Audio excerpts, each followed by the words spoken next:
안녕하세요. 영선배입니다. 오늘은 결산과 결산 이사회에 관한 이야기를 잠시 해보려고 합니다. 12월 결산법인의 경우 작년 한 해의 최종 실적이 이제 나오고 있을 텐데요. 각 사업부서의 실적이 마감되고 회계나 재무팀에서 회계 결산이 마감되는 업무가 바쁘게 진행되고 있을 것 같네요. 사실 결산이라는 것이 회계 관련 부서의 일이라고 생각해서는 안 됩니다. 기업의 한 해 농사의 결과를 확인하고 각종 경영 방향이나 의사결정을 할 수 있는 중요한 자료입니다. 오늘은 이 관련 이야기를 잠시 해볼까 합니다. 영선배 핵꿀팁 시작하도록 하겠습니다. 결산이란 기업의 회계기간 동안 발생한 손익과 결산 기준일 시점의 재무 상태를 발생주의에 따라 명확하게 기록하는 절차입니다. 여기서 발생주의라 함은 현금주의와 대비되는 말인데요. 현금주의가 현금의 수익과 지출에 따라 기록하는 절차라면 발생주의는 현금에 따른 기록이 아닌 발생한 사실에 맞게 수익과 비용이 대응되도록 안분하여 배분하여 인식하는 것입니다. 예를 들면 1년치 비용을 120만원을 1월에 일시 선납했다고 가정하면 현금주의에 의하면 1월에 120만원이 모두 비용으로 기록되지만 발생주의에 의할 경우 1월부터 12월까지 월 10만원의 비용이 기록되게 됩니다. 발생주의라고 하면 이 정도만 알고 계시면 될 것 같고요. 각 회사는 매월 결산을 하고 그리고 분기 시점마다 분기 결산을 하고 그리고 해가 지나면 연결산을 하는 구조입니다. 매월 결산은 보통 이러한 것들을 하는데요. 감가상각들을 기록하죠. 회계용어로서 감가상각이라 함은 취득한 유무형의 자산을 일시 비용 처리하지 않고 사용기간을 안분하여 주는 일입니다. 예를 들어 자동차의 취득금액이 1200만원이라 하고 10년을 사용할 예정이라고 하면 월 10만원의 비용을 인식하게 되는 것을 이야기하는 것입니다. 그리고 두 번째는 선급금, 미수금, 미지급금, 선수금의 기록들을 해야 됩니다. 선급금이라고 하면 미리 낸 금액이죠. 자산이고 미수금이라고 하면 아직 못 받은 금액이고 자산입니다. 그리고 미지급금은 아직 지급하지 않은 금액이라서 부채입니다. 선수금은 미리 받은 금액이라서 부채라고 보시면 됩니다. 이러한 거래들이 있는 것을 월말 결산 시점에 파악한 후 발생주의에 따라 기록을 해야 됩니다. 그리고 세 번째로는 원가 결산이 있습니다. 원가 결산이란 해당 월 동안 일어난 매출에 대응되는 비용을 계산하고 기록하는 일입니다. 투입되는 원재료, 생산활동 중 소요되는 인건비, 각종 소모품비, 전기, 수도료, 보험료 등 직접 간접 비용 등을 한 개의 제품이 생산하는 데 들어가는 원가로 적절히 배분하여야 하는데 이러한 과정을 원가 결산이라 합니다. 그리고 네 번째로는 외화환산평가와 투자주식평가 등이 있습니다. 외화를 보유하고 있는 기업이라면 월 결산 시점마다 외화환산평가가 필요합니다. 외화장부 금액의 기초 대비 기말 환율의 변동에 따라 평가손익을 기록해야 됩니다. 또한 주식이나 채권을 보유하고 있는 회사라면 주식 시장가에 따라 기초 대비 기말 금액을 평가손익으로 기록합니다. 이 정도가 월 결산에서 하는 일이고요. 그리고 분기 결산에서 하는 일은 상장회사의 경우 분기 결산을 하여 그 내용을 공시하도록 하고 있습니다. 분기 결산을 하는 기업의 경우 조금 전 이야기 드린 월 결산하는 일은 기본적으로 동일하게 진행되고 여기에 추가적으로 몇 가지 일을 더 해야 됩니다. 보통 채권의 회수 가능성 확인 및 대손 충당금을 인식해야 됩니다.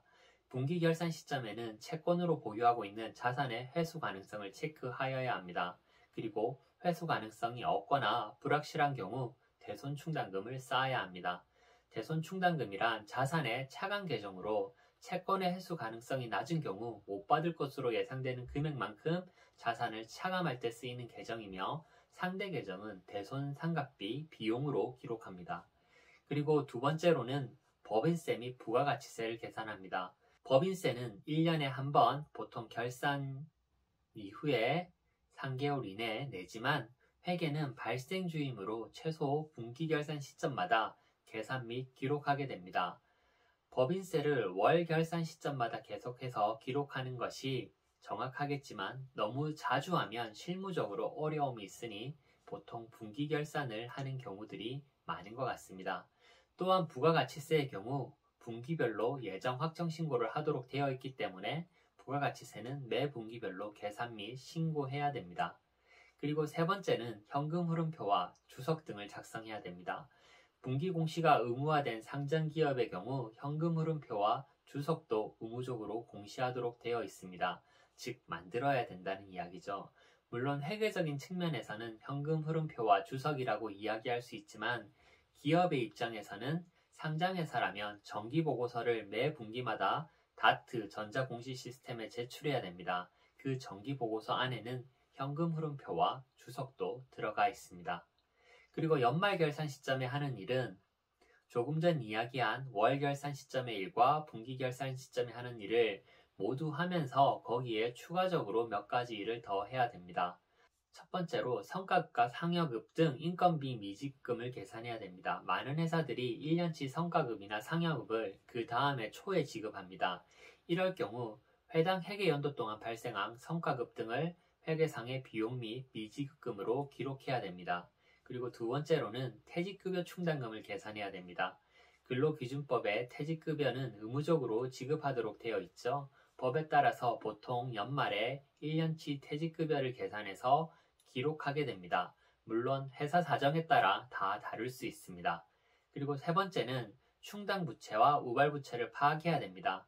과거의 사건의 결과 현재 의무로서 돈이 지출될 가능성이 크고 그 금액을 신뢰성 있게 추정할 수 있을 때 충당부채로서 장부에 그 숫자를 기록해야 됩니다. 하지만 돈이 지출될 가능성이 크지 않거나 혹은 그 신뢰성을 추정할 수 없는 경우에는 우발부채로 장부에는 숫자를 기록하지 않으며 주석에 그 내용을 기재합니다. 그러므로 금융기관과의 약정사항이나 담보나 보증에 대한 파악들이 필요하겠죠. 네 번째로는 특수관계자와의 거래를 파악해야 됩니다. 재무제표를 의무적으로 공시해야 되는 기업의 경우 특수관계자의 거래를 의무적으로 공시하게 되어 있습니다. 특수관계자라 하면 일반적으로 지분관계가 있는 기업이나 주주나 경영진과 밀접한 관계가 있는 기업이나 사람을 의미합니다. 대략 이 정도 이야기 드리면 될 것 같은데요. 실무적으로는 세분화된 일은 회사 상황에 따라 더 있을 수도 있습니다. 회사의 규모나 사업과 거래의 성격에 따라 더 복잡하고 세분화되어 있을 수도 있습니다. 보통 결산이 완료되면 결산이사회가 진행됩니다. 정기주주총회를 개최하기 위해서는 최소 2번의 이사회가 개최가 필요합니다. 결산이사회와 주주총회 소집이사회죠. 우선 결산이사회가 개최되어야 되는데요. 정기주주총회에서는 필수적 결의사항으로 재무제표의 승인이 있습니다. 상법 447조에 이사는 결산기마다 다음 각 호의 서류와 그 부속 명세서를 작성하여 이사회의 승인을 받아야 한다라고 나와 있습니다. 이사회의 승인을 받기 위해 결산이사회를 열어서 대차대조표, 손익계산서 그 밖에 회사의 재무 상태와 경영 성과를 표시하는 자료들에 대해 이사들에게 보고하게 됩니다. 그러면 언제까지 이사회를 개최해야 될까요? 상법에 따르면 이사는 정기총회일에 정기주총회죠. 6주간 전에 이사회에서 결산 재무제표의 승인을 받고 감사나 감사위원회에 제출해야 됩니다. 보통 우리나라는 12월 결산법인이 많죠. 그래서 정기주주총회는 대부분 3월에 진행되다 보니 보통의 결산이사회가 2월 초에서 중순 사이에 개최되는 듯합니다. 상장회사의 경우 결산이사회가 끝나면 잠정실적을 공시하는 경우가 많이 있습니다. 그리고 매출과 손익이 30% 이상 변동이 있다면 그 관련 해당 공시도 해야 되고요. 그리고 현금 배당이 있는 경우 배당 공시도 진행됩니다. 현금 배당의 결정도 결산이 완료되면 결산이사회에서 보통 결정을 합니다. 각 회사마다 사정이 다를 수 있지만 일반적으로는 이러한 일정으로 흘러가는 것 같습니다. 오늘 굉장히 딱딱하고 어렵고 방대한 이야기를 했는데요. 회사 생활을 하면서도 내가 하는 일만 하다 보면 전체적인 흐름이 어떻게 흘러가는지 모를 수 있습니다. 그리고 왜 내가 이 일을 해야 되지? 하며 이런 생각들도 할 수 있죠. 오늘 영선배와 잠시 나눈 이야기를 통해 대략적인 흐름을 파악하신다고 생각하시면 좋을 듯 합니다. 사실 이 부분은 굉장히 어려운 부분이라서 제가 한 이야기 중에 오류가 있거나 꼭 맞지 않는 부분이 있을 수도 있습니다. 그 부분은 참고하셔야 됩니다. 영선배 핵꿀팁 오늘은 여기서 마치겠습니다. 감사합니다.